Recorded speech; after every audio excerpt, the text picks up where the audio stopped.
I know, you all been waiting for my take on what happened at the Oscars. All I gotta say is... I'm out here. Uh-oh, Richard. Oh, wow. Damn! Hey, what's up guys? It's me, Anthony, here to give you guys another video. And you know, if you are tired of seeing everything on your timeline about the Oscars and Will Smith and Chris Rock and who's going to host the Oscars next year, my pick is Chris Rock, or The Rock. And I'm going to give you guys my movie watcher's guide for the month of April. If you're just a fan of movies or you're just casual fan, you want to know what's coming out in the month of April, stuff that you should have your eyes on, this is going to be the list for you. And of course, I'm not going to be listing off every movie on here, and there's probably going to be movies on here that you like, that you're really excited for, that are coming out next month, and it's not going to be on this list. This is just a list that I have come up with of the things that I think are the biggest releases coming out in the month of April. So with that being said, let's get into this and let's start things off. Michael Morbius, a biochemist, tries to cure himself of a rare blood disease, but when his experiments go wrong, he inadvertently infects himself with a form of vampirium instead. I think this is probably going to be on people's most anticipated list for the month of April. I mean, it comes out on April 1st, so I don't know how I feel about that. But this movie has been through development hell. The pandemic has pretty much messed with its release date. It's been pushed back and delayed several times, but we're finally going to see it. And, you know, weeks before it's coming out, there's already some discourse online about this film. You know, Sony is lying to us. You know, stuff that's in the trailer is not really in the movie. I thought people wanted that. You know, they hate when trailers spoil things. But this is definitely going to be a film that you should definitely check out if you're a fan of the MCU, if you're a fan of Spider-Man, if you're fans of movies in general. I mean, this one has been on our radar for a long time, and I can't wait to see what mess comes of Morbius. The cast and crew of a blockbuster action franchise attempts to shoot a sequel while quarantining at a posh hotel. This is the latest film from Jude Apatow, the acclaimed comedic director. He's more famous for his stuff that he's done in the early 2000s and mid 2000s, like the 40-year-old version and Knocked Up, and let's don't forget Pineapple Express, one of my favorite ones. And The Bubble looks to be another crazy Jude Apatow film. I mean, the cast alone is insane. Just look at this. Look at this cast. There's bound to be some comedic stuff, but we've seen movies with a really stacked cast before.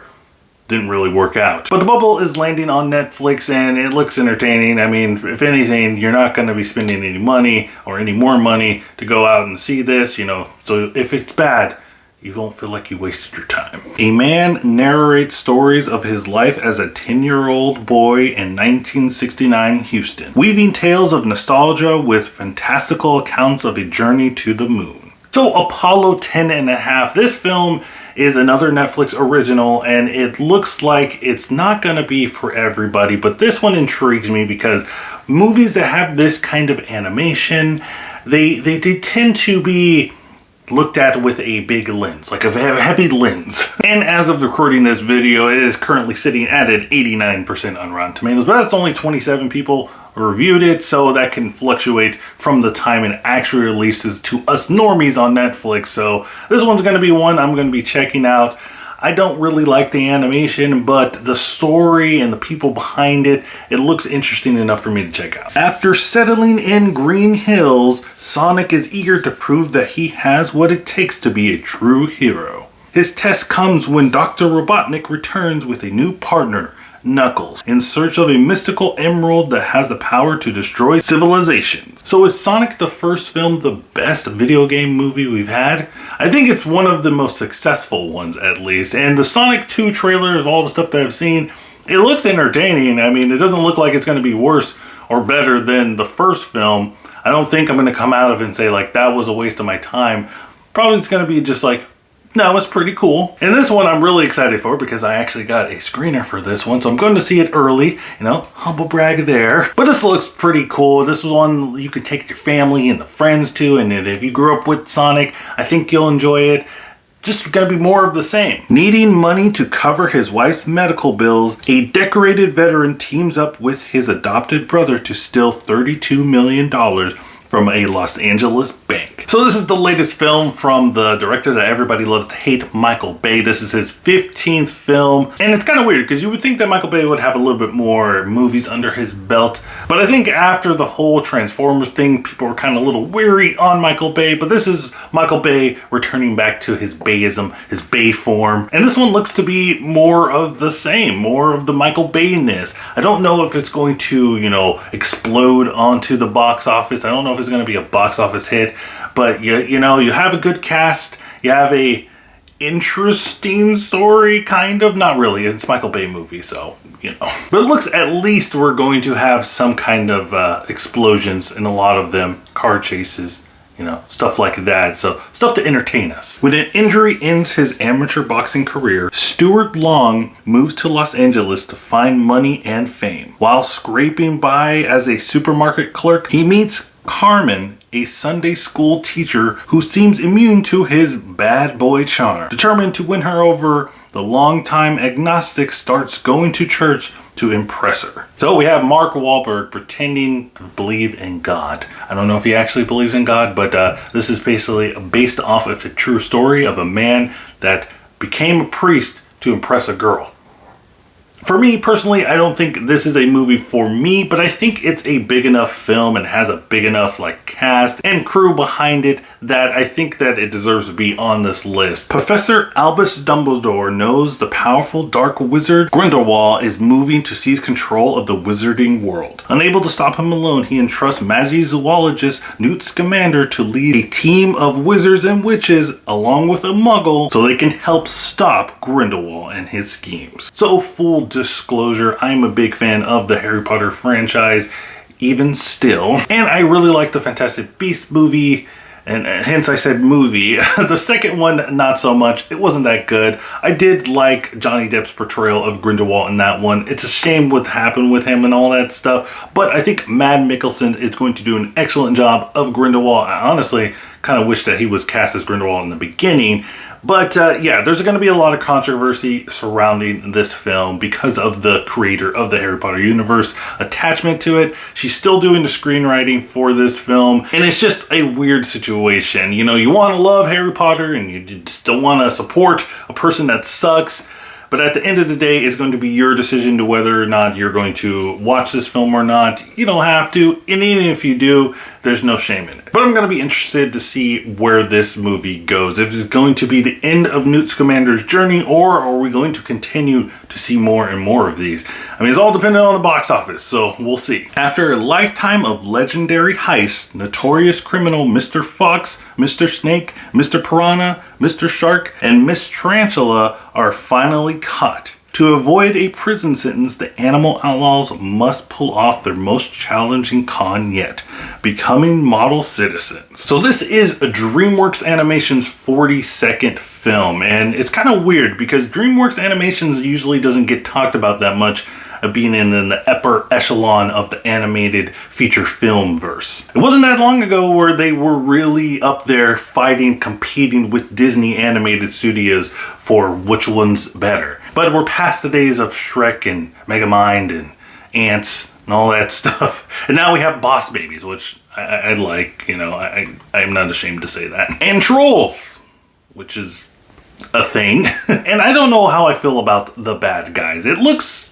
okay, but it also just reminds me of just a kind of mad version of Zootopia. But hey, if we're gonna go back to the days of DreamWorks pretty much copying Disney stuff, I'm all for it. Unfulfilled and facing financial ruin, actor Nicolas Cage accepts a $1 million offer to attend a wealthy fan's birthday party. Things take a wildly unexpected turn when a CIA operative recruits Cage for an unusual mission. Taking on a role of a lifetime, he soon finds himself channeling his most iconic and beloved characters to save himself and his loved ones. This movie is probably like the greatest idea I've ever heard. You have Nicolas Cage, one of the most beloved, iconic, and sometimes misunderstood actors in our lifetime, doing a movie basically about his life. You know, he just gets to play himself. All his career has led up to this moment. But in all seriousness, The Unbearable Weight of Massive Talent is probably the coolest title that I've heard. It's going to be a mouthful. Kind of reminds me of back in the days of like Fall Out Boy, you know, song titles. You know, that was just so long. The only problem I have with this film is that everybody is playing themselves. You have Nicolas Cage, you know, you have Neil Patrick Harris, you know, playing themselves. But then you got like Tiffany Haddish and then Pedro Pascal. They're not playing themselves, but they're in this. But I'm assuming they're in this universe as themselves. Like Tiffany Haddish is in this universe as Tiffany Haddish, but Tiffany Haddish is playing the CIA agent. I don't know. When a mother's daughter suddenly vanishes in the cellar of their new home, she soon discovers there is an ancient and powerful entity controlling their house that she will have to face and risk losing her family's souls forever. Now, that synopsis I gave you was cheesy as hell, but this movie, it looks cheesy as hell. And I can't wait to watch it. But you know, I had to put a Shudder original on here. And you know, some of the times, the Shudder original trailers look kind of cheesy, and this one's no different. But there's something about it. There's something that I think that has potential with this film. You know, the lore behind it, what's happening with the Cellar. You know, they're finding some kind of like numbers all over the place. It has potential to be pretty good, but it also has potential to be cheesy and forgettable, but I'll take that chance. When Alex, an expert assassin, refuses to complete a job for a dangerous criminal organization, he becomes a target. FBI agents and Mexican intelligence are brought in to investigate the trail of bodies, leading them closer to Alex. With the crime syndicate and FBI hot in pursuit, Alex has the skills to stay ahead, except for one thing.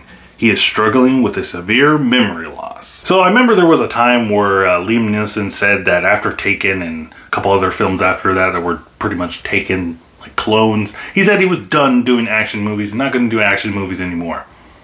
10 films later, he's still doing it. But, you know, every time they seem to drum up a little bit of box office success, and sometimes there's people just drawn to Liam Neeson doing his Liam Neeson thing. And I don't think he thought this was going to be his career. You know, the last bits of his career are just going to be him doing action movies and saying one-liners like, I'm going to get you. That was bad, but you know what I'm talking about. And Memory, it just seems like more of the same, a la the movie that came out last year, The Marksman, which was okay. It didn't do anything bad, to me at least. But I think it's just going to be another mindless, fun Liam Neeson film punching people. This one looks more and more like Taken than any of the other recent films that he's come out, and I think I'm kind of here for it. I got my popcorn ready. A 12-year-old girl gymnast who's desperate to please her image-obsessed mother finds a wounded bird in the woods. She soon brings the strange bird's egg home and nestles it in her bed with her and nurtures it until it hatches. The creature that emerges soon becomes her closest friend and a living nightmare. I mean, if you're a fan of like B movies, like, you know, B movies with monsters in them or animals like attacking people, this is going to be the one for you. I mean, I have like shades of like Splice in here, which is not good, by the way. It's kind of creepy, but the Splice in here, Species, you know, any of the monster films, like a B movie monster. This movie is great. This movie is for me, and everybody else should be watching it right now, okay? Or as soon as it comes out. The movie is just so weird. I think it has potential to be one of those movies where it's like people look back at this year, 2022, and they're like, man, you know, movies are good, you know, the Batman's good and everything, but the action, you know, that one, I'll remember. The Northman is an epic revenge thriller that explores how far a Viking prince will go to seek justice for his murdered father. Basically, this is going to be the God of War, the movie. I mean, this movie, The Northman, man, I can't wait for this. I remember seeing the trailer last year and I was blown away. The cinematography, and you know me guys, I don't talk about cinematography stuff a lot on this channel. I'm not that into technically stuff. I'm just a normal dude watching movies and giving my opinion, talking to you like we're friends. But Jesus, have you seen this film? Have you seen how many abs Skarsgård has? But it just looks crazy. The cast alone, you got Willem Dafoe, you have Nicole Kidman, who I see every time when I go to an AMC theater. You have Bjork, what the hell, she's in here. And Anya Taylor-Joy as, you know, everybody's crush at the moment right now. It looks well acted, it looks well directed. Cinematography, like I said before, I'm blown away. The score, everything. It looks like God of War, the video game, live action. I can't wait for this movie. This just looks crazy. Robert Eggers is quickly becoming one of my favorite directors. This is just his third film. His third film, guys. Okay, he did The Witch, he did The Lighthouse, and now The Northman. I don't know where this next movie after the Northman, I don't know. I don't know how he can top it. I mean, I haven't even seen the movie. I don't know if it's good yet. It's gonna be good. It's gonna be good. But guys, that is the movie watchers list for the month of April. What movie on here are you excited to see? What movies did I miss off the list that you want to see that should have been on the list? Let me know in the comments down below. But guys, don't forget to check out my Twitter so you can stay up to date with my channel. Don't forget to like and subscribe. And remember guys, if you're gonna slap somebody, always expect consequences.